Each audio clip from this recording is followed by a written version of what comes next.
Assalamualaikum warahmatullahi wabarakatuh. Waalaikumsalam warahmatullahi wabarakatuh. Alhamdulillah nahmaduhu wa nasta'inuhu wa nastaghfiruh wa na'udzu billahi min syururi anfusina wa min sayyiati a'malina.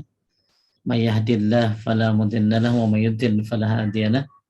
Asyhadu an la ilaha illallah wahdahu la syarika lah wa asyhadu anna Muhammadan 'abduhu wa rasuluh. Allahumma shalli ala Muhammad wa ala ali Muhammad kama shallaita ala Ibrahim wa ala ali Ibrahim innaka Hamidum Majid.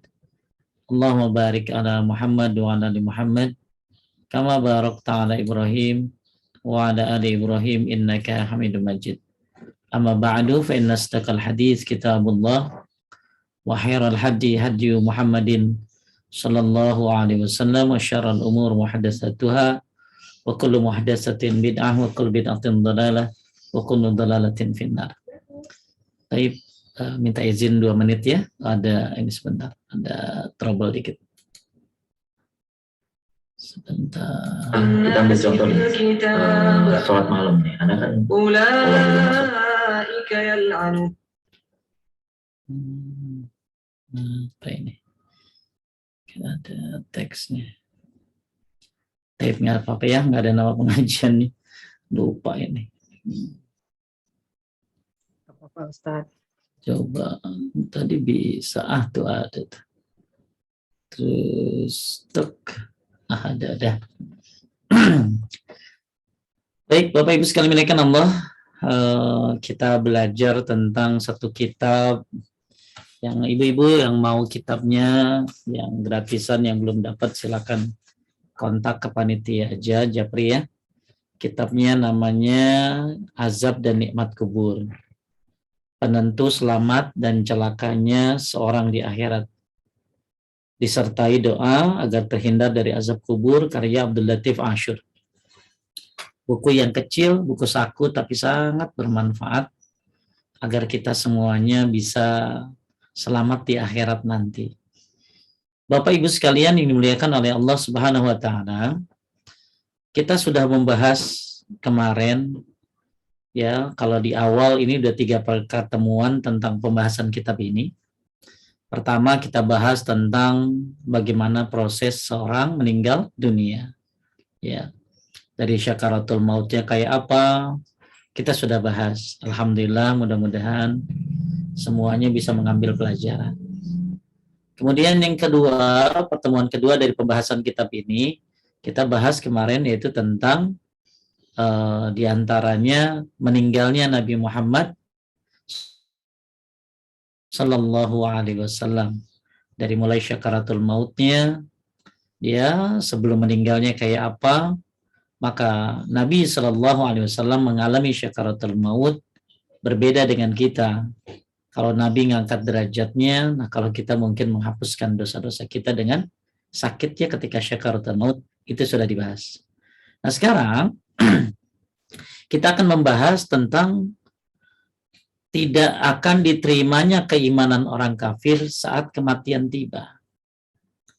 Jadi ada orang, nanti kita akan bahas bagaimana Fir'aun yang bertobat. Makanya penting kita selalu dalam keadaan bertobat setiap pagi dan sore. Kenapa kita selalu bertobat di pagi dan sore? Karena supaya kita beruntung. Ya, supaya kita beruntung, maka kita bertobat di waktu pagi dan sore dengan membaca Sayyidul Istighfar. Karena Firaun juga taubat ya, tapi taubatnya sudah terlambat ketika nyawanya sudah di tenggorokan. Sedangkan syarat taubat itu diantaranya adalah sebelum dia syakarat. Maka kita kan nggak tahu kapan kita syakarat. Kita kan nggak tahu kapan kita akan mengalami mati, baik itu mati dengan cara sakit ataupun dengan cara mendadak. Maka penting untuk selalu bertobat kepada Allah. Maka Nabi menyuruh kita untuk membaca istighfar, ya, astagfirullah wa atubu ilaih sehari 100 kali.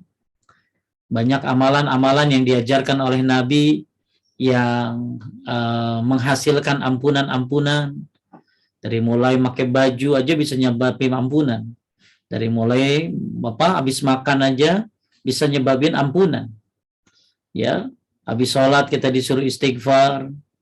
Ya, sebelum salam kita disuruh doa minta ampun dan lain sebagainya. Disuruh kita selalu dalam keadaan bertobat, khususnya setiap pagi dan sore. Karena kita pengen beruntung. Ya, kita pengen beruntung. Nah, salah satu keberuntungan adalah dengan cara bertobat. Dan kita di samping bertobat juga kita beriman kepada Allah Subhanahu wa taala sebelum kita mati. Jangan sampai kayak yang akan kita bahas ini sekarang, yaitu Fir'aun. Yang dia bertobat. Dia mengakui Allah, tapi dia sudah berada di ambang kematiannya di saat dia syakaratul maut. Saya akan share screen pembahasan kita pada hari ini.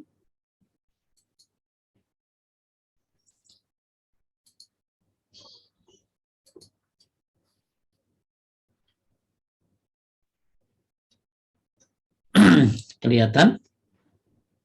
Kelihatan Ustaz. Kita akan lihat cerita sampai nomor 3 ya.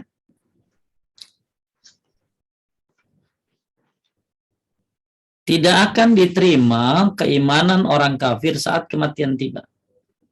Mau dia banyak amalnya, mau dia rajin sedekahnya, mau dia mengabdikan diri buat fakir miskin, tapi kalau dia itu tidak beriman, nggak akan diterima oleh Allah Subhanahu wa taala dan nggak bakalan masuk surga. Baik, dari Ibnu Abbas radhiyallahu anhuma, dia menuturkan Rasulullah sallallahu alaihi wasallam bersabda, "Lamma agraqallahu fir'auna qala amantu annahu la ilaha illa alladhi amanat bihi banu Israil." Faqala Jibril alaihi salam, "Ya Muhammad, law ra'aitani wa ana akhidun min halil bahri fa'adussuhu fi fihi makhafata an tudrikahu rahmah." Masya Allah ya. Ini pengakuan Jibril betapa baiknya Allah Subhanahu wa taala. Dan kita lihat bagaimana orang sesat mati dalam keadaan seperti ini. Fir'aun ini tidak langsung diazab ya dulu ya. 20 tahun sebelumnya dia mengatakan dia adalah Tuhannya Bani Israel. Kemudian Allah tidak azab dia. Ya. Tapi kemudian setelah 20 tahun baru Allah azab dia. Maka jangan heran ada orang-orang yang zalim dibiarkan oleh Allah Subhanahu wa taala panjang umurnya. Ya, ada orang zalim ya, tapi panjang umurnya. Dibiarkan antara dua, dia tobat apa kagak atau bertambah dosanya. Maka kita juga sama, kita dibiarkan hidup ini salah satunya untuk bertambah apanya nih? Mudah-mudahan bertambah amalnya dan berkurang dosa-dosanya. Tidak seperti Fir'aun yang malah bertambah dosa-dosanya. Bahkan lebih daripada itu. Padahal 20 tahun yang lalu dia dibiarkan. Maka setiap kezaliman pasti akan dibalas oleh Allah Subhanahu wa taala dalam waktu yang memang Allah tentukan. Anda tinggal sabar aja. Nunggu orang-orang zalim ini hancur, Anda tinggal sabar aja. Ya, pasti ada waktunya nanti. Sebagaimana Fir'aun dihancurkan oleh Allah Subhanahu wa taala. Nah, baik, siapa yang mau baca? Ketika Fir'aun ditenggelamkan oleh Allah, dia berkata, "Aku beriman bahwa tidak ada ilah yang berhak diibadahi kecuali yang dipercayai Bani Israel." Lalu Jibril berkata, "Wahai Muhammad, seandainya engkau melihatku pada waktu itu, aku mengambil lumpur yang berwarna hitam dari dasar laut, lalu aku menjejelkannya ke mulut Fir'aun. Karena aku khawatir saat itu rahmatnya akan mendatanginya." rahmat Allah akan mendatangi Fir'aun. Coba, pernah dengar hadis ini, Teteh? Iya, pernah dengar ceritanya. Maksudnya Jibril ngambil tanah gitu, pengen disumpelin? Belum. Kalau Fir'aun tenggelam pasti tahu, ya kan? Ya. Semua tahu kalau Fir'aun tenggelam. Tapi ya, ini hadis sahih dalam kitab Sahih Al-Jami'.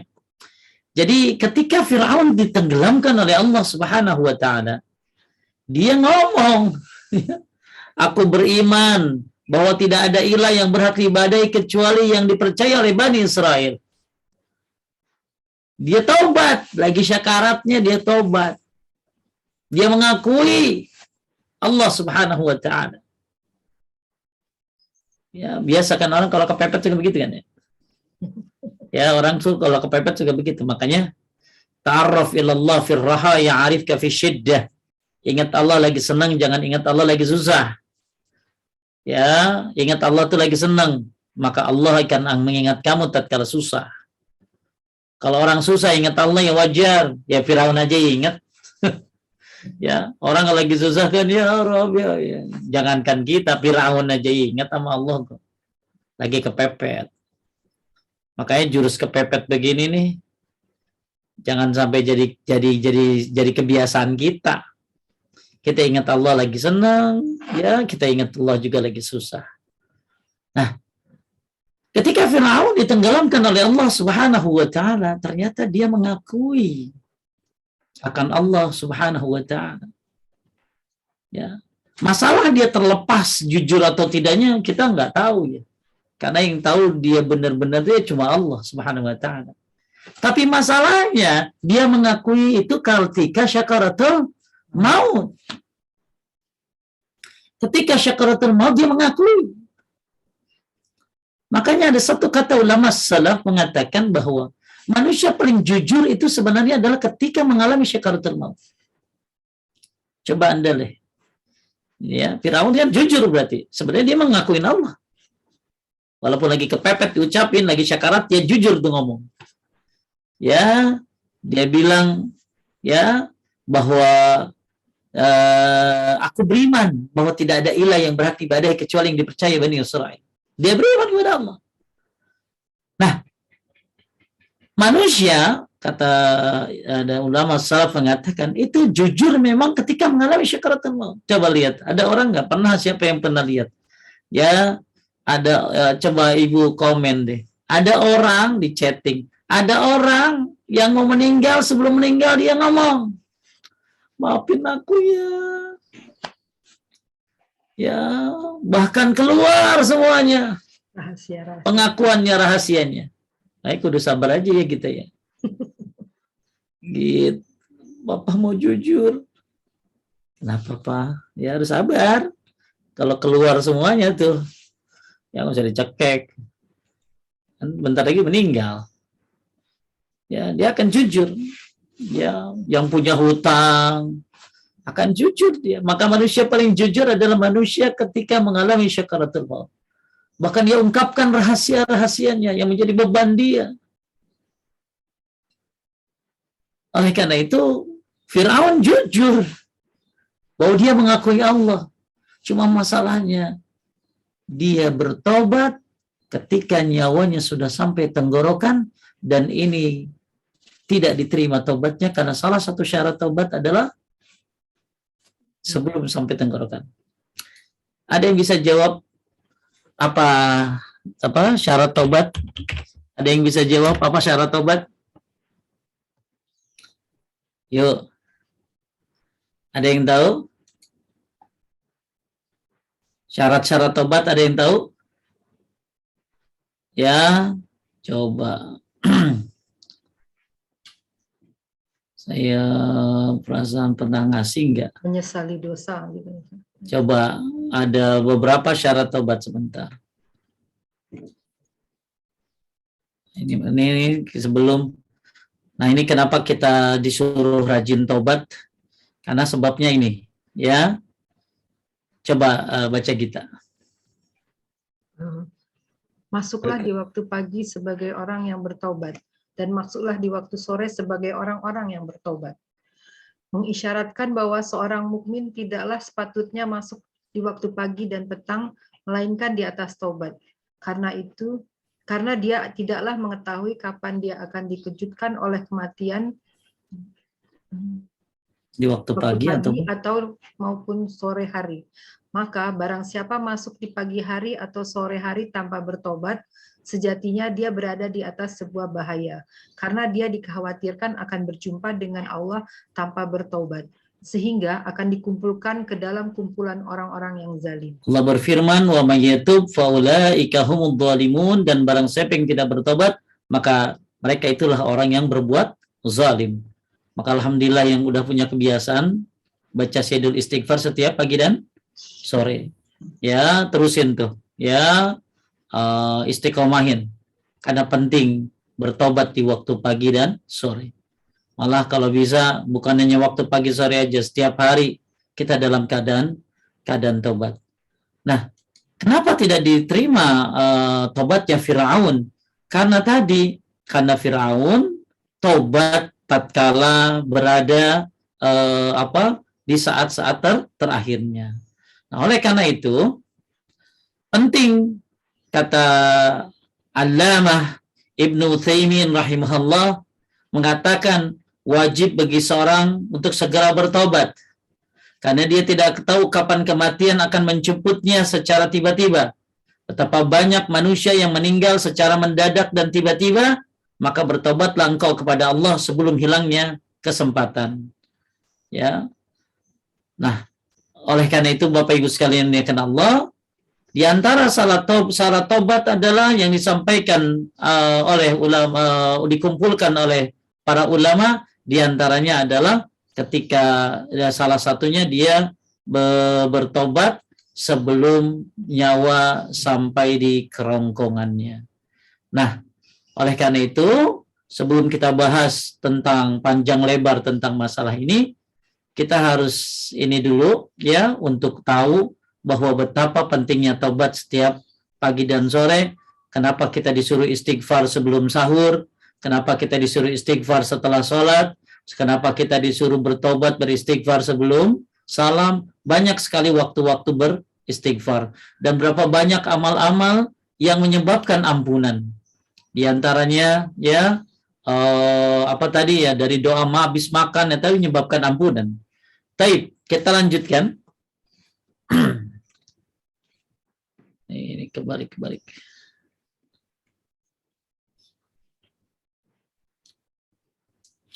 Baik. Kemudian lalu Jibril berkata, jadi setelah Fir'aun ini bertobat, maka Jibril berkata, wahai Muhammad, seandainya engkau melihatku pada waktu itu. Ya, jadi kejadiannya kan udah lama gitu ya. Nah, Jibril ngasih tahu kepada Nabi Muhammad sallallahu alaihi wasallam, seandainya engkau melihatku pada waktu itu, aku mengambil lumpur yang berwarna hitam dari dasar laut, lalu aku menjejalkannya ke mulut Fir'aun, karena aku khawatir saat itu rahmatnya akan mendatanginya. Jadi Jibril sangat tahu betapa baiknya Allah. Jibril sangat tahu betapa Allah Maha Pengampun.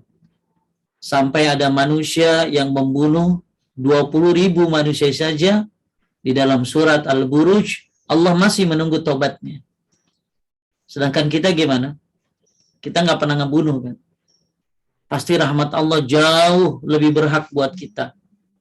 Allah lebih menunggu tobatnya kita daripada orang yang membunuh 20.000 manusia tadi. Nah, Bapak Ibu sekalian dimuliakan Allah, keimanan Firaun, lanjut teh. Keimanan Fir'aun itu tidak diterima oleh Allah, karena pengakuan keimanan Fir'aun diungkapkan ketika siksa Allah telah menimpanya. Sedangkan taubat seseorang pada waktu siksa sudah turun menimpanya tidak akan diterima oleh Allah, sebagaimana Allah Ta'ala berfirman. Falamma ra'au ba'sana qalu amanna billahi wahdahu wa kafarna bima kunna bihi musyrikin.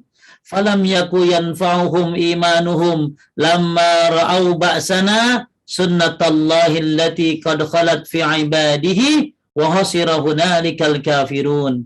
Maka lanjut.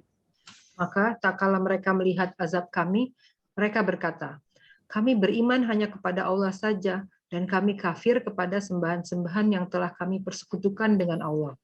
Maka iman mereka tiada berguna bagi mereka, tak kala mereka telah melihat siksa kami.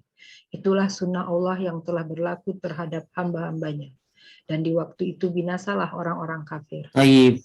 Jadi satu, Fir'aun tobatnya ketika nyawanya sudah sampai kerongkongan. Kedua, dia tobatnya ketika sudah turun apa tadi? Turun azab Allah Subhanahu wa ta'ala. Ya, makanya bertobatlah kepada Allah sebelum kematian datang. Entah itu kematian mendadak atau kematian yang bersifat sakit. Bertobatlah kepada Allah sebelum siksa Allah turun.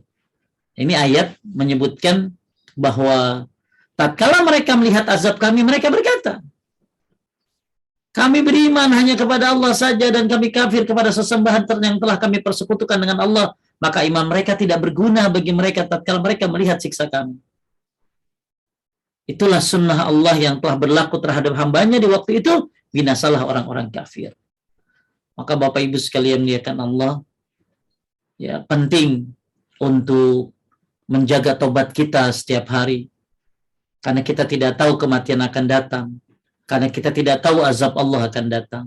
Kemudian juga kita jaga keimanan ini. Ya, kita agungkan keimanan ini. Kita terus minta kepada Allah agar keimanan ini terus berada dalam hati kita. Sufyan ats-Tsauri sebelum meninggal dia menangis. Lalu orang bertanya kepadanya, ya, apakah kau karena banyak dosa menangis begini? Maka Sufyan mengatakan, aku takut kalau sebelum aku mati iman ini keluar. Aku takut sebelum aku mati iman ini keluar. Maksudnya apa? Sufyan sangat takut ketika apa? Ketika dia belum mati imannya keluar. Maka kita takut iman ini keluar. Kita takut iman ini pergi. Kita takut kalau tidak keluar tapi cahayanya hilang. Sebagaimana para penzina. Yang penzina itu ketika dia berzina imannya naik ke atas kepalanya. Keluar dari tubuhnya. Maksudnya dia menerangkan ada cahayanya yang keluar.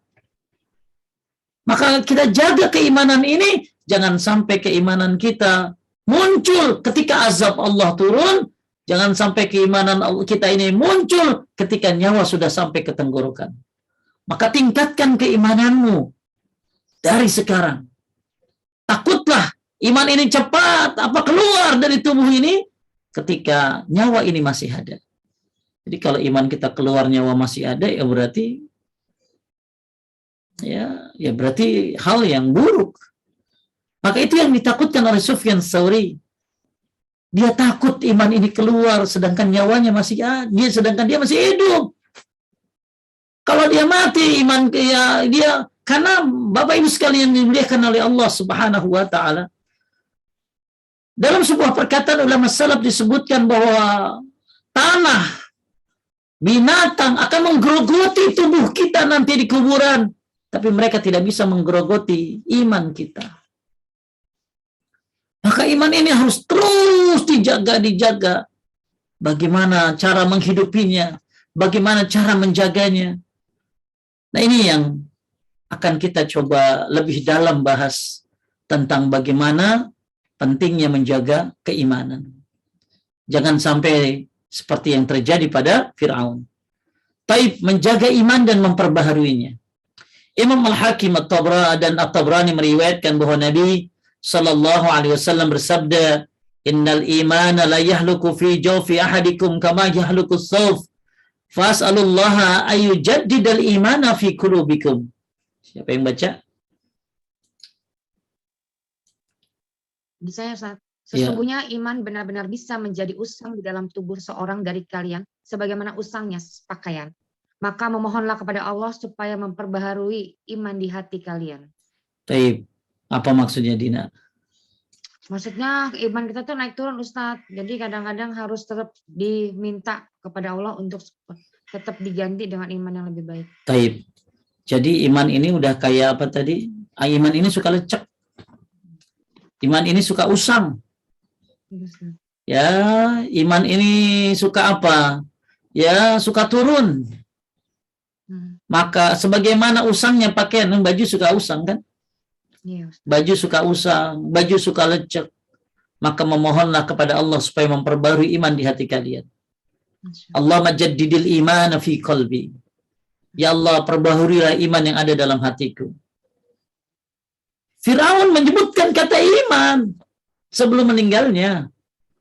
Tapi sayang, di akhir hayatnya dia baru menyebutkan iman setelah nyawanya berada dalam kerongkongannya, setelah azab Allah turun kepadanya, maka tidak diterima imannya. Maka penting kita, di samping kita bertobat, maka jaga imanmu.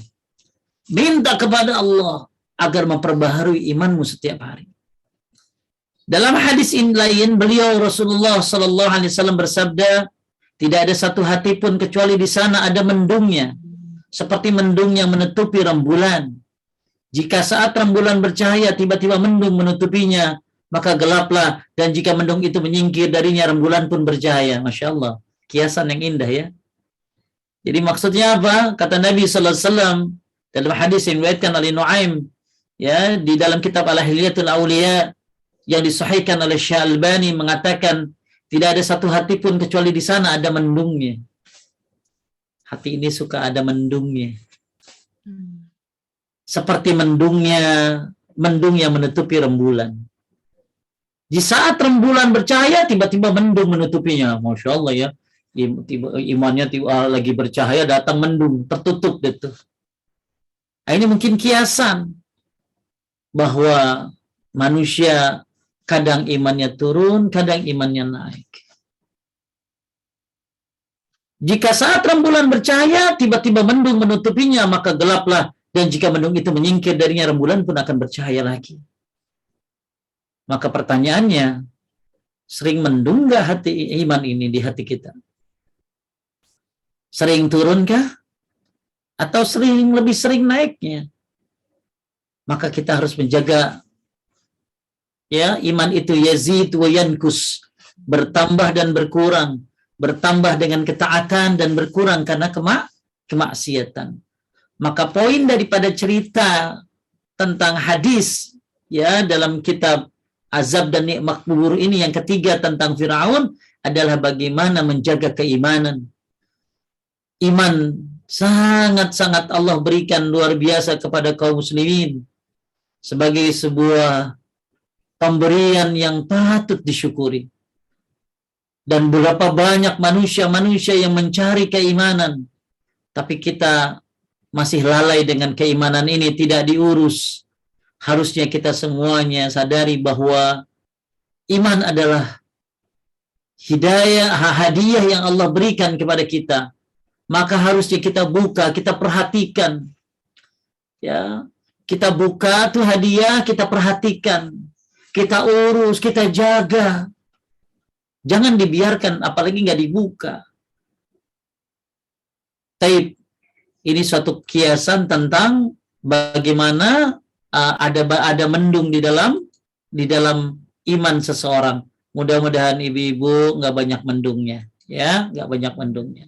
Taib, lanjut tidak? Sesungguhnya menjaga iman dan memperbaharuinya adalah penjagaan dengan izin Allah dari banyak penyakit hati. Futur adalah salah satunya. Karena itulah Syekhul Islam Ibnu Taimiyah senantiasa menjaga iman dengan memperbaharuinya. Taib. Jadi salah satu penyakit daripada yang bikin menggerogoti iman adalah apa? Futur. Futur. Ya, apa futur itu? Lemah setelah semangat. Lagi Ramadan naik semuanya tuh cahayanya. Begitu Ramadan beres, mendung badada. Ya. Lagi Ramadan, Masya Allah, keimanan orang banyak sekali naik. Setelah Ramadan gimana? Nah, sekarang kita mau ketemu Ramadan, insya Allah. Ya, maka dikuatkan keimananmu. Ya, kalau turun sekali-kali ya nggak apa-apalah. Tapi jangan lama-lama. Karena futur ini banyak modelnya ya. Ada orang futur terus gak balik lagi. Naudzubillah. Ada lagi yang futur terus akhirnya dia usaha naik lagi, ya akhirnya bisa sama kayak kemarin lagi sebelumnya. Tapi ada juga yang habis futur, ya usaha, bahkan lebih tinggi. Ada juga. Ya, karena akhirnya dia sadar bahwa dia salah, dia menyadari. Jadi, mana yang paling banyak manusia ketika menerima futur? Ada yang balik lagi, ada yang tidak. Nah, kalau enggak gimana? Maka betapa pentingnya kita menjaga keimanan ini, kestabilannya. Maka apa saja yang penting untuk menjaga kestabilan iman ini? Jangan sampai iman ini lepas sebelum kita meninggal.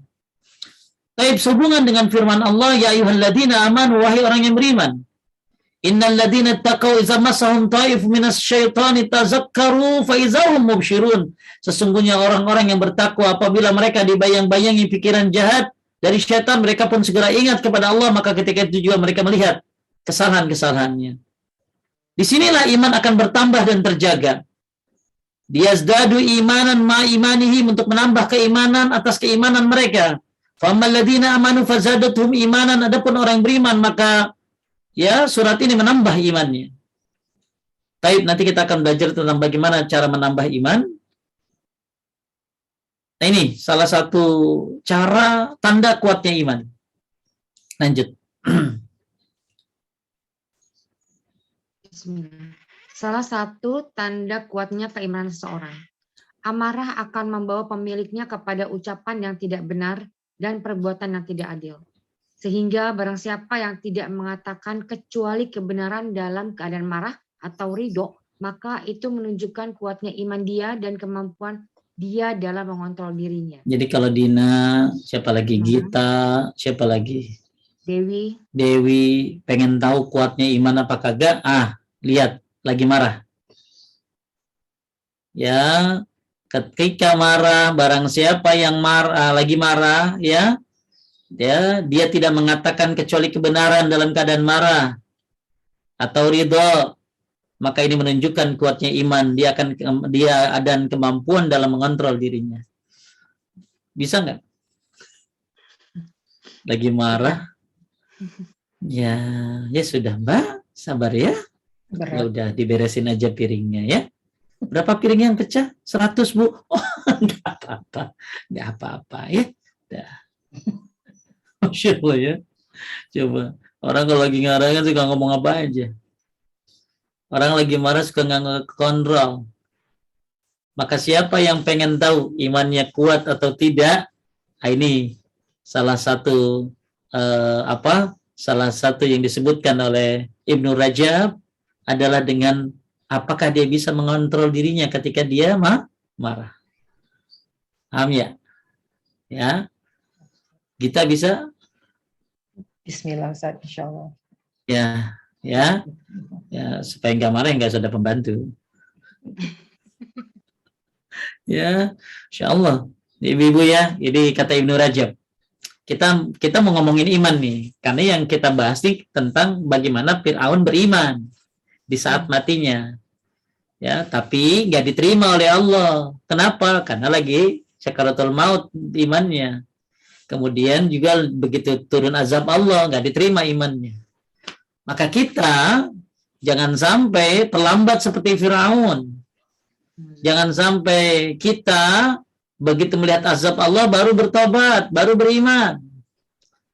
Maka ketika kita sebelum kita bahas tentang bagaimana cara meningkatkan iman, ya, karena iman itu tadi suka mendung, ya, suka usang, suka lecek kayak leceknya baju. Maka iman itu mengibaratkan kayak hadiah yang Allah kasih sama kita, harusnya diurus, dijaga, ya, dan lain sebagainya. Nah, kita akan bahas itu bagaimana menjaga iman. Karena mati pasti mati semuanya, cuma bawa iman nggak? Nah, orang saya waktu itu ada ibu-ibu ngasih tahu, ada orang waktu meninggal itu yang nungguin sama yang meninggalnya murtad dua-duanya. Murtad. Terus ibu itu cerita satu keluarga pulang umrah murtad. Nah, orang pulang umrah kan tambah ini maksudnya ya. Orang kan pulang umrah itu tambah ya Allah. Orang lagi tawaf wada adanya di haji ya. Kalau tawaf kalau umroh nggak ada tawaf wada ya. Ya, begitu kita mau meninggalkan Makkah itu kan udah ya Allah doa pengen balik lagi. Ini ada orang katanya cerita sih begitu, satu keluarga murtad pulang dari umroh. Bisa. Oh, bisa kan ya bisa ya. Mau meninggal tuh yang nungguin sama yang matinya murtad dua-duanya. Ya, makanya kita harus jaga iman ini. Jangan sampai lepas. Karena kita pasti mati. Sedangkan orang yang akan masuk surga adalah orang yang beriman. Bahkan siksa api neraka pun begitu dahsyatnya, orang yang beriman tidak akan abadi di dalamnya. Nah, sekarang Ibnu Rajab bilang, gimana tanda iman yang kuat? Itu dia kalau lagi marah, dia bisa ngontrol dirinya, berkata-kata yang baik, ya ridho. Masya Allah, ini termasuk kata beliau salah satu tanda kuat keimanan seseorang. Ya, baik, lanjut. Siapa? Dewi, baca? Dewi Mas Saya Dewi. sebentar. Iman, ya. Iman adalah pengganti semua yang hilang. Syekh Abdurrahman bin Nasir As-Sadi rahimahullah berkata, apabila seorang mukmin kehilangan orang yang dia cintai, baik keluarga, anak, harta, teman, atau semisalnya, dia akan terhibur dengan lezatnya keimanan di hatinya. Keimanan adalah pengganti terbaik bagi seorang mukmin atas segala sesuatu yang hilang, sebagaimana disaksikan dan dibuktikan oleh pengalaman. Bisa pahami nggak kita? Ada orang kehilangan harta. Wah, miliaran. 15 miliar dia ditipu orang. Iman yang membuat dia jadi bisa menerimanya. Betul nggak? Betul. Iya. Coba kalau nggak punya iman, gimana? Udah gila. Bisa samperin orangnya, bisa dibunuh. Ya. Maka iman ini indah banget nih. Iman ini adalah pengganti semua yang hilang. Seorang ibu meninggal anaknya. Ya, anaknya meninggal ketika mungkin berapa bulan dari usianya. Sedih dong, pasti sedih. Tapi ketika dia memiliki iman, dia akan pandang, anakku sedang menunggu diriku di sana menjadi wildan. Saya harus beramal soleh supaya ketemu dengan dia. Bahkan kalau dia sabar dapat rumah di surga. Maka iman ini pengganti semua kehilangan. Keimanan adalah pengganti terbaik bagi seorang mukmin atas segala sesuatu yang hilang. Ada yang hilang mungkin, ya banyak lah. Ada yang hilang jabatannya difitnah orang, coba. Ya, ada bapak-bapak ya difitnah, akhirnya jabatannya hilang karena bagus imannya. Ya sudahlah. Mungkin ada hikmahnya. Selesai. Kalau nggak punya iman udah main dukun itu. Paham Dina maksudnya? Paham Ustaz. Iman adalah pengganti dari segala sesuatu kehilangan. Kehilangan apa? Kehilangan suami mungkin lah. Dibawa pelakor. Betul Ustaz. Innalillahi wa inna ilaihi raji'un. Allahumma ajirni fi musibati wa haluf li khairan minha. Semua milik Allah, semua kembali kepada Allah. Ya Allah, berikan pahala dari musibahku dan ganti dengan yang lebih baik. Hanya iman yang membuat seseorang bisa nerima apa yang hilang. Masya Allah, ada bapak-bapak ya waktu tsunami. Semua keluarganya anaknya meninggal dunia, kecuali satu yang ada di pesantren. Bayangin, 5 kalau nggak salah anaknya meninggal semua sama istrinya semua, nggak ada. Ya, waktu tsunami Aceh ya. Tapi Masya Allah, dia bisa nerima. Ya, kenapa ada orang bisa begitu? Ya karena iman. Iman adalah pengganti segala sesuatu yang hilang. Maka jangan sampai iman ini akhirnya diganti dengan kekufuran kepada Allah Subhanahu wa ta'ala. Taib. menunaikan hak keimanan. Syekh Abdurrahman bin Nasir As-Sa'di rahimahullah menjelaskan, keimanan apabila telah terpatri dan memenuhi ruang redung kalbu, maka akan mendorong pemiliknya untuk senantiasa menunaikan hak-hak iman. Apa hak-hak iman? Di antara hak keimanan terpenting adalah menjaga sikap amanah, jujur dalam bermuamalah, menahan diri dari menyakiti, menzalimi orang lain, baik dalam hal darah maupun kehormatan mereka. Orang beriman tuh harusnya amanah, jujur. Lah ini ada orang dagang, aku orang beriman, aku orang Islam, tapi dagangnya culas. Nipu sana, nipu sini, nggak jujur. Orang beriman nggak seperti itu. Hak di antara hak keimanan, kata Syekh Abdurrahman As-Sa'di, adalah menjaga orangnya amanah. Dagangnya bagus, jujur muamalahnya. Menahan diri dari menyakiti orang lain. Insya Allah. Mudah-mudahan kita bisa menjadi orang yang beriman. Jadi beriman itu bukan hanya dia bertauhid kepada Allah. Beriman itu bukan hanya dia menjalankan sunnah. Tapi beriman juga dia menjadi pribadi yang baik. Dosa dan maksiat sebab kehinaan dan su'ul khatimah. Boleh baca? Ibnu Katsir rahimahullah mengatakan, Dosa-dosa dan kemaksiatan serta syahwat akan menghinakan pelakunya saat menjelang kematiannya, selain penghinaan setan kepadanya. Sehingga akan terkumpul padanya kehinaan dan lemahnya iman, yang menyebabkan dirinya terjerumus dalam su'ul khatimah. kenapa? Dia beriman Pak Ustadz, tapi kok matinya su'ul khatimah? Karena dosa-dosa dan kemaksiatan. Maka yuk, tuba liman aslaha nafsahu qabla Ramadan. Ayo, perbaiki dirimu sebelum datang Ramadan. Yuk, bagusin nih iman ini. Dijaga. Mudah-mudahan di bulan Ramadan ini kita bisa terus istiqomah. Ya, kenapa ada orang yang matinya su'ul khatimah padahal dia beriman Pak Ustadz? Karena dosa-dosa kemaksiatan serta syahwat akan menghinakan pelakunya salat menjelang kematiannya. Jangan main-main dengan dosa dan kemaksiatan. Ya. Jangan main-main ya dengan dosa dan kemaksiatan. Jangan main-main dengan syahwat.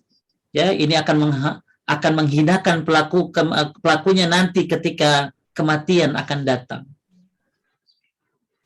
Maka orang yang banyak dosanya, banyak melampiaskan syahwatnya, maka ditakutkan dia akan dihinakan oleh dosa-dosanya ini ketika kematian akan datang. Sebagaimana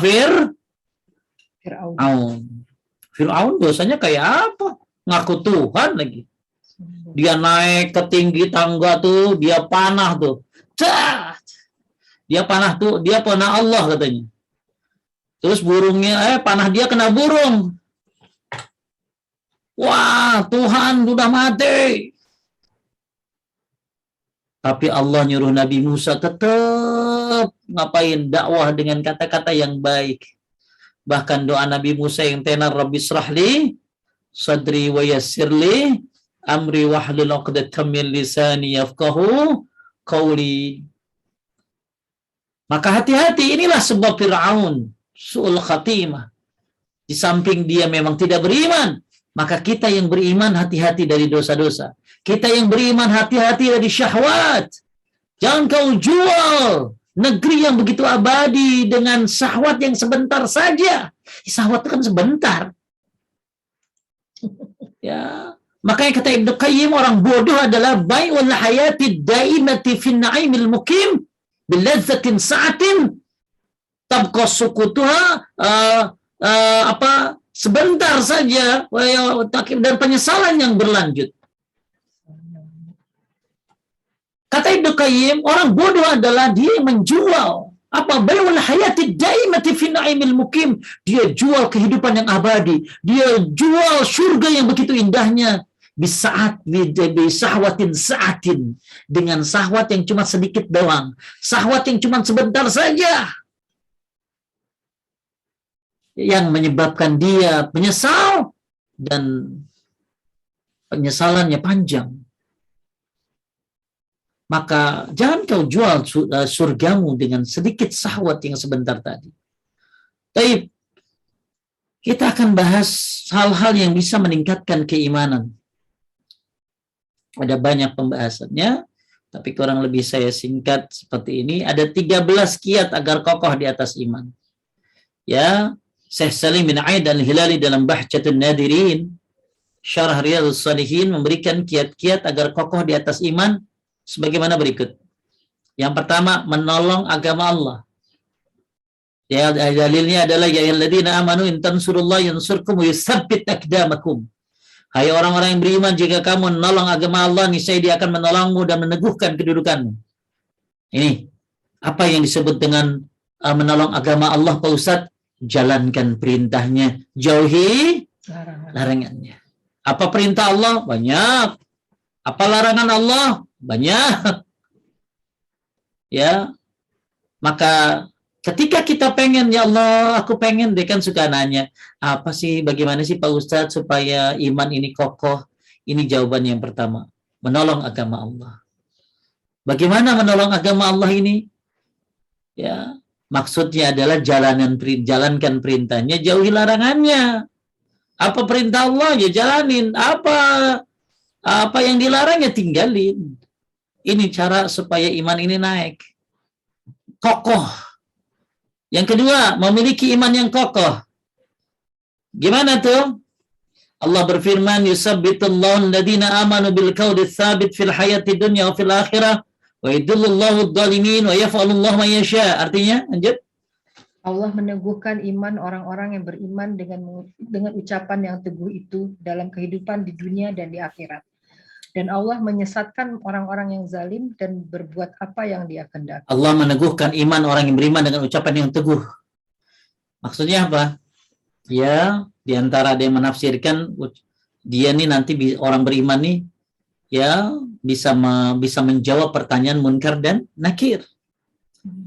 Ya, Ibrahim 27, kita lihat tafsir dari Syekh Nasir As-Sa'di menyatakan dalam tafsirnya mengenai surat Ibrahim 27 ini, lanjut, Allah akan mengokohkan hamba yang beriman di mana mereka adalah yang memiliki iman yang sempurna, sehingga diwujudkan pada amalan jawarih, anggota badan. Allah akan mengokohkan mereka pada kehidupan dunia ketika datang berbagai syubhat, keracunan dalam beragama. Kerancuan dalam beragama. Sehingga mendapatkan hidayah hingga rasa yakin yang kuat. Begitu pula Allah akan mengokohkan mereka dari berbagai syahwat sehingga mereka mendahulukan kecintaan kepada Allah daripada keinginan diri dan hawa nafsu. Jadi siapa yang beriman kepada Allah dan dikokohkan keimanannya dengan cara-cara yang kita akan bahas ini ya. Jadi siapa yang menolong agama Allah, siapa yang ini, ada 13 kurang lebih cara mengokohkan apa tadi? Iman. Nah, ketika seseorang memiliki iman yang kokoh, maka Allah akan teguhkan dia dengan ucapan yang teguh di dunia dan di akhirat. Apa maksudnya Pak Ustadz? Orang beriman ini akan diteguhkan oleh Allah. Allah akan meneguhkan dia ketika muncul yang namanya syubhat. Syubhat ini apa? Kerancuan dalam beragama. Kan banyak ya orang-orang munafik munculin syubhat. Ya, banyak orang-orang munafik yang menggerogoti akidah-akidah kaum muslimin agar kaum muslimin ini lemah, goyah. Nah, itu namanya apa tadi? Syubhat. Pemikiran-pemikiran nyeleneh. Pemikiran-pemikiran aneh. Emang ada salat 5 waktu? Astagfirullah, la haula wala quwwata illa billah. Ya, dan lain-lain. Yang memberikan syubhat juga nggak tanggung-tanggung. Kadang-kadang orang yang dilabelin ustadz. Maka siapa yang beriman dengan kokoh, syahwat itu akan dengan mudahnya ditepis. Maka Allah akan mengokohkan dia dari syubhat. Tuh, kalau imannya bagus ya. Syubhat ini banyak, jalannya kayak angin. Ya, maka hati-hati dengan syubhat. Kemudian yang kedua, maksudnya apa? Syahwat. Ya, ketika syahwat datang, dia lebih mendahulukan kecintaan kepada Allah daripada keinginan nafsunya. Nah, ini buah iman yang kokoh seperti ini. Bisa menolak syahwat dan menolak syubhat. Saya ulangi Bapak Ibu, Allah akan kokohkan yusabbitullahu alladhina amanu bil qawli sabit fil hayatid dunya wa fil akhirah. Allah, orang-orang yang beriman itu Allah akan teguhkan dia ucapannya di dunia dan di akhirat. Maksudnya apa Allah akan teguhkan di sini? Di dunia Allah akan jaga dia dari syubhat. Kalau imannya teguh bagus, Allah jaga dari syubhat. Yang kedua, Allah jaga dia dari syahwat. Maka butuh iman yang tangguh untuk melawan syubhat dan syahwat. Yang ketiga, agar iman ini kuat, berinfak di jalan Allah, sedekah. Ya, dalam ayat disebutkan masalul ladzina yunfikuna amwalahum ibtigha'a mardatillah wa tasbitan min anfusihim kamasali jannatin bi barabwatin asabaha wabilun fa'atat ukulha di'afain fa in lam yusibha wabilun fatallun wallahu bima ta'maluna basir. Lanjut. Dan perumpamaan orang-orang yang membelanjakan hartanya karena mencari keridhaan Allah dan untuk keteguhan jiwa mereka, seperti sebuah kebun yang terletak di dataran tinggi yang disiram oleh hujan lebat. Maka kebun itu menghasilkan buahnya 2 kali lipat. Jika hujan lebat tidak menyiraminya, maka hujan gerimis pun memadai. Iya, indah ya Quran tuh. Dan Allah Maha melihat apa yang kamu perbuat. Ngerti kita? Ya, Ustaz. Jadi tanaman ada di mana? Di dataran tinggi. Ada di dataran tinggi. Gak usah hujan gede, hujan gerimis aja dia bisa tumbuh. Apalagi kalau hujannya bagus. Ya. Jadi perumpamaan orang yang apa nih? Sedekah. Ya. Sedekahnya karena mencari keridhaan Allah. Ya kalau jadi dapat rezeki alhamdulillah, tapi nomor 1 nyari ridha Allah. Ya, sedekah pengen nyari ridha Allah, dihindari dari api neraka, masya Allah, nggak apa-apa tuh. Jangan sedekah, cuman mintanya sedekah biar diganti. Yang ada di otaknya diganti doang. Jadi harus tujuan akhirat diutamakan. Jadi siapa yang sedekah, maka ini yang berinfak di jalan Allah, maka dia akan dikuatkan imannya oleh Allah Subhanahu wa taala. Kenapa? Karena diibaratkan dengan kebun yang ada di dataran tinggi.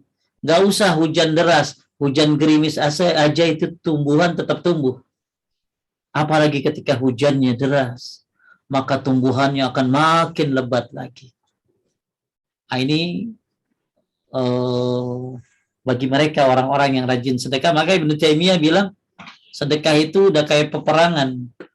Para pengecut akan mundur, sedangkan para pemberani akan maju. Ya, iya, sedekah itu udah kayak perang loh. Udah salah. Jadi kata Ibnu Taimiyah sedekah itu udah kayak peperangan. Yang berani maju, yang pengecut ya mundur. Dan ternyata sedekah terlalu banyak keutamaannya. Salah satunya mengokohkan iman. Maka kebutuhan kita kepada fakir miskin lebih butuh kita kepada dia daripada dia butuh kita. Kemudian yang keempat, berdoa kepada Allah. Ya. Lanjut diantaranya. Di antaranya diajarkan dalam ayat tentang doa Talut dan tentaranya. Rabbana afrig alaina sabran wasabbit aqdamana wansurna 'alal qaumil kafirin. Artinya, ya Rabb kami, tuangkanlah kesabaran atas diri kami dan kokohkanlah pendirian kami dan tolonglah kami terhadap orang-orang kafir. Nah, apa belum? Ayo ibu-ibu, ada yang udah apa? Rabbana afrig alaina sabran wasabbit aqdamana wansurna 'alal qaumil kafirin. Saya taruh di chatting ya. Mungkin ada yang mau ngafalin.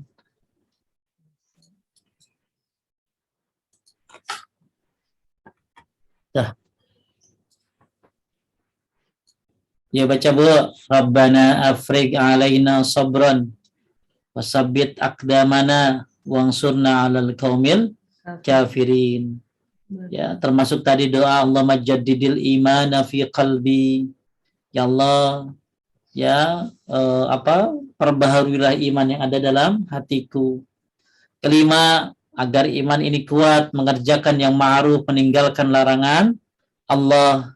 Syaikhul Islam Ibn Taimiyah, Syekh Salim bin Abdul Hilali mengatakan, jika seorang berkata benar dan makin bagus amalannya, maka ia akan semakin kokoh dalam beragama. Tuh ya, mengerjakan yang ma'ruf, meninggalkan larangan Allah. Hal ini sebagaimana disebutkan dalam ayat, ya, ini tentang apa? Dan sungguh kami perintahkan kepada mereka, bunuhlah dirimu dan keluarlah kamu dari kampungmu, niscaya mereka tidak akan melakukannya kecuali sebagian kecil dari mereka. Dan sungguh kalau mereka melaksanakan pelajaran yang diberikan kepada mereka, tentulah hal ini itu lebih baik bagi mereka dan lebih menguatkan iman mereka.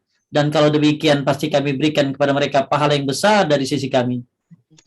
Dan pasti kami tunjuki mereka pada jalan yang lurus. Barang siapa yang mentaati Allah dan Rasulnya, mereka itu akan bersama-sama dengan orang yang dianugerahi nikmat oleh Allah, yaitu minan nabiyyin wasiddiqin wasyuhada'i wassalihin, dan mereka itulah teman yang sebaik-baiknya. Poin yang kelima, mengerjakan yang ma'ruf, meninggalkan yang mungkar. Bahkan amar ma'ruf itu tidak terhenti walaupun kita lagi sholat. Kita lagi sholatnya, terus lihat ada yang salah sholatnya, kakinya mungkin tidak rapet dengan softnya, kita bisa tempelin, ya, kita bisa suruh dia untuk rapat. Amar ma'ruf tidak hilang walaupun kita lagi sholat. Ya, depan tiba-tiba ada yang lewat, kita cegah tuh. Ini poin yang kelima, dengan mengerjakan yang ma'ruf, meninggalkan larangan Allah, maka ini termasuk menguatkan iman seseorang. Kemudian yang keenam, tadabbur Al-Quran. Allah Ta'ala berfirman, Qul nazzalahu ruhul qudus min rabbika bil haqq yusabbital ladina amanu wa hudan wa busyra lil muslimin. Artinya, Katakanlah Ruhul Kudus Jibril menurunkan Al-Quran itu dari Rohmu dengan benar, untuk meneguhkan hati orang-orang yang telah beriman dan menjadi petunjuk serta kabar gembira bagi orang-orang yang berserah diri kepada Allah. Tuh. Jadi di sini Ruhul Kudus, maksudnya Jibril, menurunkan Al-Quran itu dari Allah dengan barang untuk ngapain? Meneguhkan hati orang yang beriman. Maka cara meneguhkan hati salah satunya adalah tadabbur Al-Quran. Baca Quran, renungi. Kalau bisa lihat tafsirnya, ya, maka dia akan dapat apa? Akan dapat pelajaran. Kitabun anzalnahu ilaika mubarakun liyadabbaru ayati wa litadzakkaru ulul albab. Kitab yang Allah turunkan penuh dengan keberkahan. Alhamdulillah Ramadan mau datang. Yuk persiapkan baca Qur'annya. Yuk belajar lagi. Ya, berapa hari yang lalu mungkin saya posting, ya, bagaimana di London, di UK, orang-orang lagi baca Quran, belajar Quran, banyak banget, ratusan. Ya, tentunya di Indonesia harus lebih semangat lagi. Betapa banyak sekarang orang-orang, bahkan kalau Ramadan tuh, dulu saya sering nyimpen foto atau video orang-orang yang lagi baca Quran di saat-saat Ramadan tuh, dari yang mulai aki-aki lagi belajar Iqra. Ayo semangat. Dan baca yang udah lancar, bukan hanya sekadar baca, tapi tadabbur. Karena siapa yang tadabbur Quran? Allah Subhanahu wa Ta'ala berfirman, afala tadabbaruna al-Quran am ala qulubin aqfaluha. Apakah hatimu telah dikunci? Kenapa enggak tadabbur Quran? Dan ternyata salah satu tujuan Al-Quran diturunkan adalah yusabbital ladina amanu, untuk meneguhkan hati orang-orang yang beriman. Ya, jadi bukan hanya sekadar baca, lihat terjemahnya, renungi, nggak ngerti baca tafsirnya. Ketujuh, lanjut. Mencontoh. Ketujuh, mencontoh orang-orang soleh sebelumnya. Dalam ayat disebutkan, dan semua kisah dari rasul-rasul kami ceritakan kepadamu. Ialah kisah-kisah yang dengannya kami teguhkan hatimu. Dan dalam surat ini telah datang kepadamu kebenaran serta pengajaran dan peringatan bagi orang-orang yang beriman. Di sini kisah yang dengannya kami teguhkan hatimu. Ya, jadi mencontoh orang-orang soleh sebelumnya. para nabi, para sahabat, tabiin, tabiut tabiin. Ya, jadi kalau kita baca kisah-kisah rasul-rasul, kita baca kisah-kisah orang-orang soleh, maka Allah teguhkan hatimu. Ya, manusabbitu bihi fuadak. Banyak orang baca fikih ya, tapi pernah nggak baca kisah-kisah orang soleh? Jangan orang soleh masih hidup, yang udah mati. Ya, para nabi, para siddiqin, para syuhada salihin, ya. Dan makanya ada ulama bilang ada orang udah mati, tapi kita baca sejarahnya bikin hati jadi hidup. Tapi ada orang hidup, kita lihat orangnya bikin hati jadi mati. Ada orang mati, kita baca sejarahnya, kisahnya, kita contoh kisahnya, bikin hati jadi hidup. Tapi ada orang hidup, kita lihat orang yang bikin hati jadi mati. Makanya kata Al-Habbab bin Arad yang mengatakan, ya, kami mengadu kepada Rasulullah SAW ketika itu beliau sedang membantalkan serbannya di bawah lindungan Ka'bah. Kemudian kami bertanya, apakah engkau tidak mintakan pertolongan untuk kami? Apakah engkau tidak mendoakan untuk kebaikan untuk kami? Jadi ceritanya para sahabat itu habis diganggu sama orang-orang kafir. Akhirnya datang sama Nabi yang sedang berbantalkan sorban di bawah lindungan Ka'bah. Insya Allah ya, Nabi tiduran tuh Ka'bah. Kemudian mereka bertanya, apakah engkau tidak memintakan pertolongan kepada kami? Apakah engkau tidak mendoakan kebaikan buat kami? Beliau bersabda, orang yang sebelum kamu itu ada yang ditanam hidup-hidup. Jadi maksudnya cobaan yang kamu terima nggak ada artinya dibandingkan orang dulu. Orang sebelum kamu ada yang ditanam hidup-hidup, digergaji dari atas kepalanya, sehingga tubuhnya terbelah dua. Ada pula yang disisir dengan sisir besi yang mengenai daging dan tulangnya, tetapi yang demikian itu tidak menggoyahkan mereka dari agamanya. Demi Allah, kata Nabi, Allah pasti akan mengembangkan agama Islam hingga merata dari San'a sampai ke Hadramaut, dan masing-masing dari mereka tidak takut melainkan hanya kepada Allah, atau takut serigala menyerang kambingnya, akan tetapi kamu sekalian sangat tergesa-gesa. Ya, jadi bacalah. Jadi kalau kita baca kisah orang soleh, penderitaan kita tuh jadi kurang. Aduh, paling cuman di unlike doang. Udah sakit hati, udah baperan. Jangan. Ya, baca kisah orang-orang soleh. Makanya Abu Hanifah tuh seneng banget baca kisah-kisah orang soleh. Bahkan Ibnu Mubarak sampai ditanya sama temannya, nggak bosen apa tuh? Nggak bosen apa di rumah mulu? Apa jawab Abdullah bin Mubarak? Gimana aku bosen? Orang saya ditemani oleh Rasulullah dan para sahabatnya. Maksudnya apa? Baca kitabnya. Dia baca kitabnya, baca sejarahnya. Maka beli itu. Ya, kisah-kisah sahih para nabi. Ya, miliki itu. Cerita-cerita para sahabat yang sahih. Ya, Masya Allah. Itu banyak buku-buku yang bagus sekarang. Kedelapan, cinta pada Allah dan Rasulnya. Ya, tentunya cinta kepada Allah dan Rasulnya ini akan membangkitkan keimanan. Kesembilan, mencintai orang lain karena Allah dan membencinya juga karena Allah. Ya, kita cinta sama orang yang karena Allah, benci juga karena Allah. Kesepuluh, benci pada kekufuran dan kembali kepadanya. Nah, ini ada di satu hadis ini. Dari Anas bin Malik radhiyallahu an, Rasulullah sallallahu alaihi wasallam bersabda, "Salasun man kunna fihi wajada halawatul iman, ayyakuna Allah wa rasuluhu ahabba ilaihi mimma siwahuma, wa an yuhibbal mar'a la yuhibbu illa lillah, wa an yakraha an ya'uda fil kufri kama yakrahu an yuqzafa fin nar." Artinya, 3 perkara yang seseorang akan merasakan manisnya iman. Pertama, ia lebih mencintai Allah dan Rasul-Nya lebih dari yang lainnya. Kedua, dia mencintai seseorang hanya karena Allah. Ketiga, ia benci untuk kembali kepada kekufuran sebagaimana ia benci bila dilemparkan kepada neraka. tuh 3 perkara yang seseorang akan merasakan manisnya iman. Ya, makanya mudah-mudahan kita bisa merasakan manisnya iman. Gimana? Ya Allah dan Rasulnya lebih kita cintai. Kemudian mencintai sesuatu hanya karena Allah dan benci kembali kepada kekufuran. 11, saling menasihati dalam kebenaran, kesabaran dan rahmat. Sebagaimana surat Al-Asr, ya, illal ladzina amanu wa amilus salihati wa tawassaw bil haqqi wa tawassaw bis sabr. Saling nasihati dalam kebenaran, kesabaran, dan rahmat.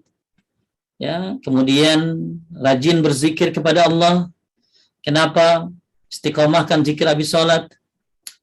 Istiqomahkan zikir pagi dan sore, sebelum tidur, bangun tidur. Istiqomahkan zikir-zikir bebas yang nggak ada waktunya. Sebagaimana firman Allah, alladzina amanu tatma'innul qulub, alladzina amanu wa tatma'innu qulubuhum bi zikrillah, ala bi zikrillah tatma'innul qulub. Hai orang-orang yang yaitu orang-orang beriman dan hati mereka menjadi tentram dengan mengingat Allah. Ingatlah hanya dengan mengingat Allah lah hati menjadi tentram. Ya, ketika hati tentram, maka kaki akan kokoh dalam menghadapi musuh, sebagaimana disebutkan dalam ayat yang lainnya.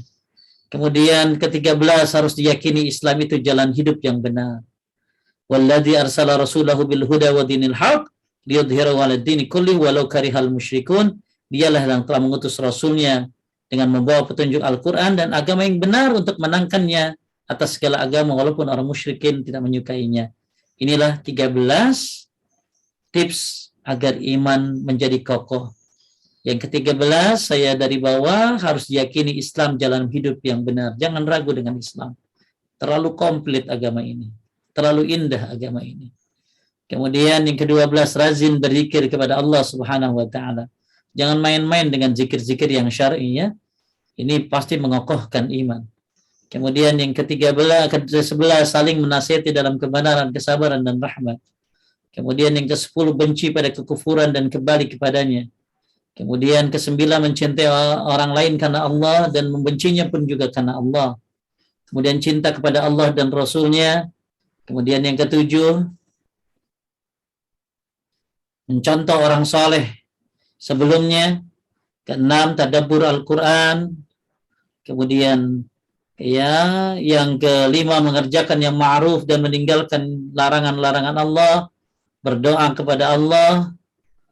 3 berinfak di jalan Allah. Ya, yang kedua memiliki iman yang kokoh. Yang pertama menolong agama Allah dengan menjalankan perintahnya, menjauhi larangannya. Taib, Bapak Ibu sekalian yang muliakan Allah, kembali lagi tentang hadis tentang azab dan nikmat kubur. Kita sedang membahas poin yang ketiga tentang keimanan bahwa keimanan orang-orang kafir tidak akan diterima. Ya, ketika kematian mereka datang, maka tidak diterima keimanannya, apalagi yang memang tidak beriman. Fir'aun beriman tapi di akhir hayatnya. Ya, gimana yang dengan tidak beriman yang lainnya? Maka keimanan Fir'aun ini muncul ketika siksa Allah muncul dan ketika dia sedang syakaratul maut, maka tidak diterima. Sampai-sampai Jibril memasukkan tanah ke dalam mulutnya karena takut rahmat Allah datang kepada Fir'aun. Karena Jibril mengetahui betapa Allah sangat-sangat Maha Pengasih dan Penyayang. Maka kita harus lebih pede lagi.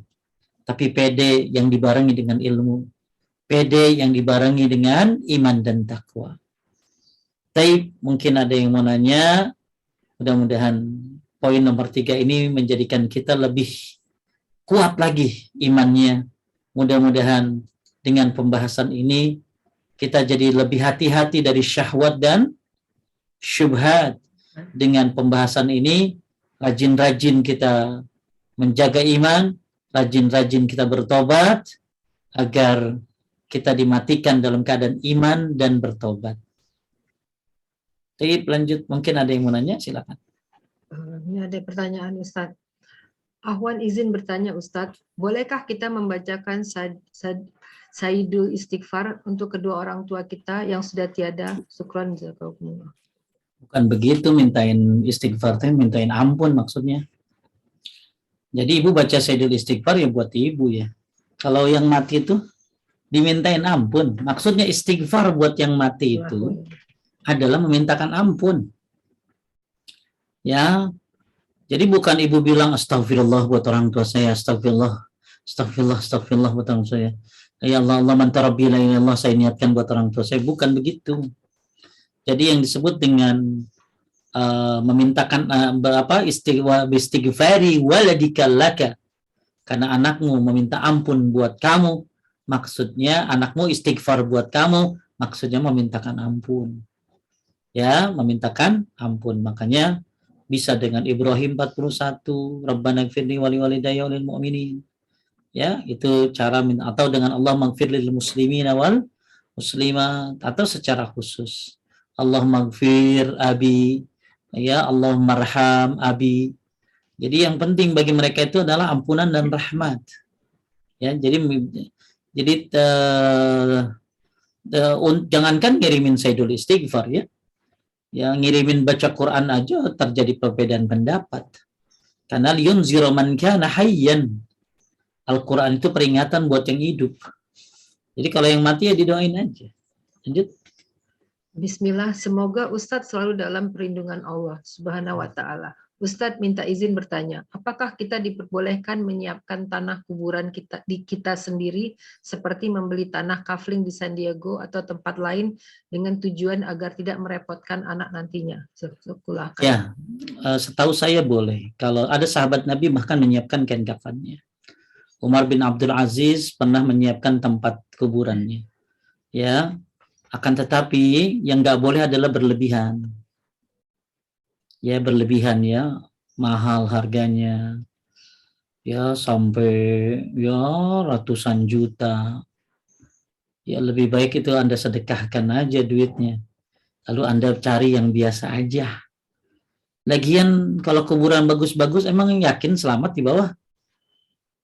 Dijual kuburan mewah, megah, bebas dari siksa kubur. Mau saya Ustaz. Berebutan ibu-ibu. Ya. Nggak mungkin kali karena di situ yang bisa dibeli di situ kali, kalau yang Ya nggak boleh kalau yang begitu, yang mahal-mahal itu lebay nih, berlebihan itu. Gitu ya, jadi harusnya banyak di tempat gitu ya. Ya, jadi nggak apa-apa menyiapkan tuh nggak apa-apa. Tapi yang jangan sampai lupa menyiapkan amal, itu yang terpenting. Ya, menyiapkan amal itu yang terpenting. Kiamat pasti datang, yang jadi masalah ma'adat adalah apa yang kamu persiapkan. Mati pasti datang, apa yang kamu persiapkan. Ya, jangan sampai sibuk nyiapin kuburan, lupa sibuk nyiapin amal. Jadi ada sahabat Nabi itu dulu menyiapkan kain kafan. Kemudian juga saya pernah bahas dulu ya tentang bagaimana menyiapkan kuburan. Ternyata Umar bin Abdul Aziz ya, ada riwayat dia pun menyiapkannya. Lanjut. Assalamualaikum, pengetahuan saya bahwa hisab berada di antara alam kubur dan alam akhirat. Saya pernah mendengar bahwa jika di alam kuburnya mendapat azab, maka akan ke neraka. Tapi jika di alam kuburnya mendapat nikmat, maka akan ke surga. Apakah pernyataan ini benar? Jadi gini, memang ada sebuah riwayat menyebutkan siapa yang selamat di kuburan, fama ba'dahu aysara minhu, maka dia selamat kesananya. Siapa yang celaka di kuburan, fama ba'dahu asyaddu minhu, maka setelahnya dia lebih dahsyat lagi. Itu ada ya. Jadi kuburan ini adalah awalul manazilil akhirah, persinggahan pertama. Makanya Utsman bin Affan itu nangis kalau dia lihat kuburan. Kenapa? Ya tadi, orang selamat di kuburan selamat kesananya, celaka di kuburan celaka kesananya. Maka yang harus kita lakukan gimana supaya kita tidak celaka. Tapi bisa nggak siksa itu berhenti? Bisa. Bahkan bisa diangkat ya, atas izin Allah. Salah satunya ya itu doa di bulan Ramadan. Doa di bulan Ramadan ini salah satu keistimewaannya adalah ya Allah mengangkat azab orang-orang yang sedang disiksa. Makanya kita di bulan Ramadan itu sibukin doa. Salah satunya bebaskan dari api neraka untuk keluargaku ya Allah, untuk diriku, anakku, teman-temanku, ya orang tua apalagi gitu. Banyakin doa di bulan Ramadan. Dan siksa kubur bisa terhenti dengan doa yang dipanjatkan mungkin oleh anaknya, sedekah anaknya buat si mayit, ya bisa terhenti. Sebagaimana Nabi juga pernah melihat 2 kuburan yang sedang disiksa kemudian berhenti dengan sebab doa beliau. Ya, nah sekarang yang harus kita jadi fokus adalah yuk siapin amal-amal yang bisa menghindarkan kita dari azab kubur. Itu ya. Lanjut. Ahwan Ustadz, bolehkah kita sholat taubat terus bersama-sama di sholat tahajud? Diniatin. Mendingan tahajud aja. Ya, tahajud itu mendingan ibu tahajud. Kemudian lagi tahajud doa minta taubat kepada Allah. Ya. Jadi ibu tahajud, sambil tahajud banyak minta ampun. Ya, nanti sebelum sahur juga sebelum subuh juga banyakin istighfar. Ya, jadi kalau ibu niatin dua ya nggak apa-apa. Tapi saya lebih suka kalau ibu niatin tahajud saja. Karena tahajud adalah all-in-one. All-in-one dia. Ya, sholat yang terbaik setelah sholat wajib adalah sholat malam. Ya, Abdul sholati ba'dal faridah sholatul lail. Sholat malam itu sholat yang terbaik. Nah, sambil lagi tahajud banyakin doa. Banyakin minta ampun. Gitu. Lanjut. Kalau sholat taubatnya waktunya nggak tentu begitu boleh nggak? Bebas, nggak apa-apa. Ya, cuma ya sholat taubat itu apalagi setelah seorang melakukan dosa. Iya, kan misalnya jamnya sore atau siang gitu. Nggak masalah. Ya, sholat taubat malah nggak kenal waktu ya, nggak kenal waktu. Setelah dia berbuat dosa. Kalau misalnya tapi kalau dia takut hindari habis subuh sama habis asar. Walaupun ada yang menyatakan bebas, ya bebas. Kalau dia takut ya jangan habis subuh sama habis asar. Baik. Ustadz Ahwan mau tanya kajian yang tadi pagi. Kalau langsung kita keluarkan zakat 2,5% dari penjualan rumahnya, kan belum setahun. Tanpa nunggu 1 haul, takut nggak boleh. Syarat zakat itu 2 kan Bu? Syarat zakat itu 2 Ibu ya. Syarat zakat itu 2. 1 nisab, 2 haul. Jangan dihilangin. Itu bukan dari saya, bukan dari kiai. Itu dari syariat. Ya. Jadi syarat zakat itu adalah 2. 1 nisab, 2 haul. Itu ya. Lanjut. Lalu kalau almarhum ortu niatkan 30% untuk diwakafkan dari hasil penjualan rumah atau tanah, apa kita harus sebutkan nama-nama dari almarhumah ortu? Nggak usah Bu. Ya. Ibu cukup niatkan saja. Ini buat almarhum fulan. Wakaf ini udah. Nggak usah, wah kayaknya literal sekali naik pakai notaris. Ya, jadi nggak usah begitu. Cukup kita niatkan dalam hati, ini buat fulan. Dah, sebut. Afwan Ustadz izin bertanya, bagus witir sebelum tidur atau saat setelah habis tahajud? Dua-duanya boleh, ya. Dua-duanya boleh.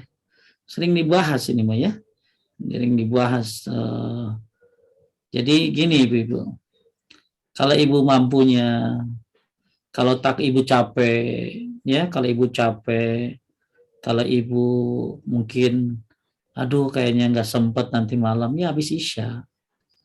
Tapi kalau Ibu sempat, sanggup, nanti setelah tahajud. Jadi yang terbaik memang waktunya adalah setelah tahajud atau di sepertiga malam.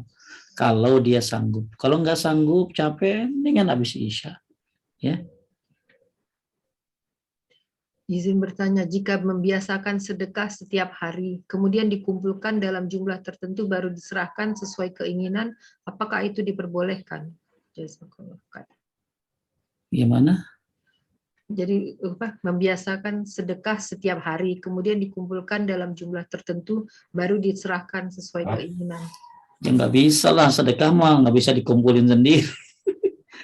Jadi Ibu naruh di tabungan niatin sedekah. Ya sedekah harus terus ke orang kan. Ya, jadi jangan nungguin nanti Ibu kumpulin ajal nggak tahu. Yang namanya sedekah setelah dikeluarin ya Ustaz ya, kalau yang masih iya namanya kalau yang belum dikeluarin belum sedekah tuh. Kan sedekah itu berpindah ke tempat orang. Ya kan ada ibu-ibu tuh begitu tuh. Setiap hari sedekah, setiap subuh. Dan nggak ada dalil sedekah subuh. Ya, dalil sedekah subuh itu dhaif. Akan tetapi yang ada setiap pagi malaikat memang ngomong, Allahumma ati munfikan khalafa wa amsik munsikan talafa. Hancurkan yang pelit dan ganti orang yang sedekah. Tapi bukan perintah sedekah pagi. Kalau saya bisa melihat tahajud saya sedekah mah. Ya, nggak usah nungguin subuh. Ya, ya, jadi ada seorang ustadz viral ya dengan menyebutkan sebuah hadis sedekah subuh. Sebenarnya hadis itu dhaif. Akan tetapi sedekah ya bagus setiap hari dan kapan aja, lebih cepat lebih baik gitu loh. Ya, kalau saya mah ya bisa tahajud, saya lebih baik tahajud. Maksudnya apa? Lagi tahajud kan sepertiga malam saya sedekah, kan ajib waktunya tuh. Ya, waktu sepertiga malam bukan hanya doa, bukan hanya sholat, tapi sedekah. Ya, malah bagus lagi tuh di waktu-waktu sepertiga malam itu menuntut ilmu. Ya, menuntut ilmu. Taib. Jadi intinya ibu ya kalau sedekah mah keluarin. Nggak susah sekarang ya, tinggal transfer aja kok. Gampang banget sekarang mah. Ya. Nah, ibu tuh kalau mau ya masjid Roja itu ya itu gede banget itu. Lagi finishing tuh. Itu bisa nampung ribuan jamaah itu kalau ngaji bisa ribuan itu. Itu memang rame masjid itu, ya makmur. Itu lagi finishing tuh. Ibu silakan cari di Instagram tuh. Atau kalau enggak nanti saya titipin pengumumannya lagi finishing. Mudah-mudahan ibu bisa andil. Kalau ibu nggak ambil, orang lain yang ambil. Ya, saya hanya ngumumin supaya kita dapat ini aja, dapat kebaikan. Ya, jadi sedekah itu berpindahnya, ya, keluarnya ya. Jadi bukan ditabung lalu nanti hari Jumat dikeluarin.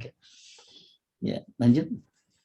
Izin bertanya, kalau kita wakaf atau sedekah mushaf Al-Quran untuk orang tua yang sudah wafat, apakah boleh ditulis di mushaf Al-Quran yang namanya ortu kita agar bisa didoakan tiap kali mushaf Al-Quran tersebut dibaca? Nggak usah, nggak boleh begitu malah.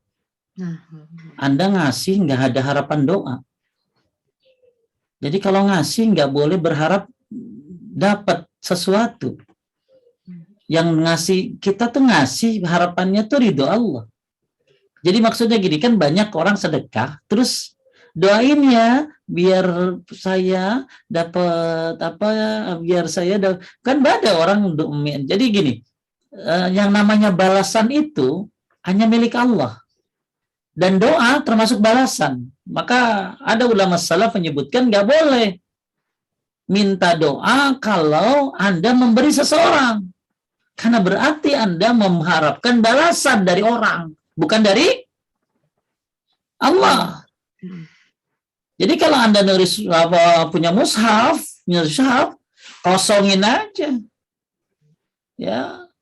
Kosongin aja. Kenapa? Biar tahu gitu. Ya kosongin aja. Ya. Nah, malah saya jadi kalau misalnya Anda punya mushaf, punya apa, kosongin aja. Tapi Anda niatin ini untuk.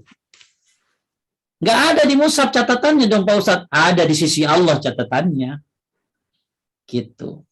Tolong doakan almarhum biar begini. Berarti Anda memberi sesuatu pengen dapat balasan, dan itu nggak boleh karena balasan milik Allah. Taib, lanjut. Ustadz, maaf keluar tema. Apakah kiat supaya saat haul tidak lupa mengeluarkan zakat penghasilan? Saya biasa langsung keluarin saat terima penghasilan supaya nggak lupa. Kagak boleh. Ya orang dikasih tahu udah haul, udah nesab juga. Ya. Jadi kalau syarat zakat ya haul sama nisab. Nah gimana caranya? Ya ibu tinggal catat tuh. Ya, oh saya setiap Ramadan nih ngeluarin zakat nih. Oh saya setiap bulan Syaban gitu loh. Jadi ini syarat. Jadi tinggal ibu caranya aja tinggal dipikirin gimana ya. Jadi jadi harus apa tadi? Syaratnya nisab dan haul ya. Iya, Ustaz. Udah Ustaz, alhamdulillah. Alhamdulillah. Tapi Bapak Ibu sekalian yang dimuliakan oleh Allah Subhanahu wa taala, mungkin Bapak Ibu pengen apa ya? Rekening roja tadi Iya katanya. tadi ya saya coba iniin. Ada yang simpan nih. Ini ada apa? Saya Instagramnya aja ya. Nanti Oh, ya. Ibu Bapak bisa apa? Bisa buka Instagramnya.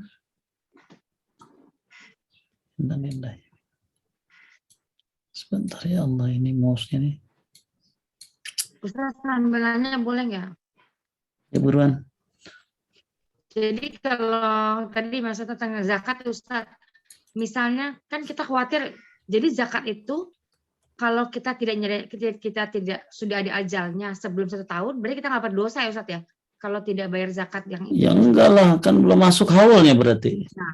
Nah, berarti nggak harus dicicil per bulan. Kagak, nggak ada zakat bayar per bulan. Dari mana zakat bayar per bulan? Berarti tetap harus haulnya nisabnya ya Ustaz ya. Haulnya sama nisabnya. Yaitu aturannya, bukan dari saya. Nah itu ibu-ibu yang mau sedekah sama pembangunan Masjid Al-Barkah Cilengsi. Ini masjid gede banget dan memang makmur insya Allah. Karena memang itu dulu banyak dipakai radio roja ya. Nah ini Instagramnya bisa dilihat di sini. Ibu ada nanti nomor rekeningnya. Silakan sebentar lagi, mungkin sekitar 30% lagi ya jadi ya. Mudah-mudahan Ibu ada di dalamnya. Bayangin Bu kalau yang datang ribuan taklim kajian Ustadz Yazid misalnya. Ibu dapat pahalanya juga kan? Ya, itu yang hadir ya, makmur itu masjidnya. Gede bisa masuk ribuan orang bisa masuk insya Allah. Ya, mudah-mudahan Ibu bisa andil di dalamnya dan mudah-mudahan ini bisa menjadi penyebab bertambahnya iman kita insya Allah. Juga dengan sedekah bisa dihindari dari azab kubur. Karena nanti azab kubur itu kan datang dari 3 arah ya, dari atas, dari tengah, dari bawah. Dari atas dihalangi oleh bacaan Al-Quran, dari tengah dihalangi oleh sedekah, dari bawah dihalangi oleh langkah kaki ke masjid. Mudah-mudahan pembahasan ini mengokohkan hati Bapak Ibu untuk lebih menguatkan iman. Ya, mudah-mudahan kita semuanya tambah kokoh imannya insya Allah. Makasih buat Majlis Ta'lim Mahabbatullah. Mohon maaf kalau ada kesalahan dan kekurangan. Allah mahtim lana min khasyatika ma tahulu bihi bainana wa baina ma'asik wa min ta'atika ma tuballighuna bihi jannatak wa minal yakin ma tuhawwinu alaina masa'ibad dunya. Allahumma matti'na bi asma'ina wa absarina wa quwwatina ma ahyaitana waj'alhu waritha minna waj'al sa'rana 'ala man dhalamana wansurna 'ala man 'adana wa la taj'al musibatana fi dinina wa la taj'al ad-dunya akbar hammina wa la mablagha ilmi minna wa la tusallit 'alaina man la yarhamuna. Saling mendoa ya semuanya biar sehat semuanya, sepanjang umur dalam ketaatan kepada Allah Subhanahu wa taala. Amin. Subhanaka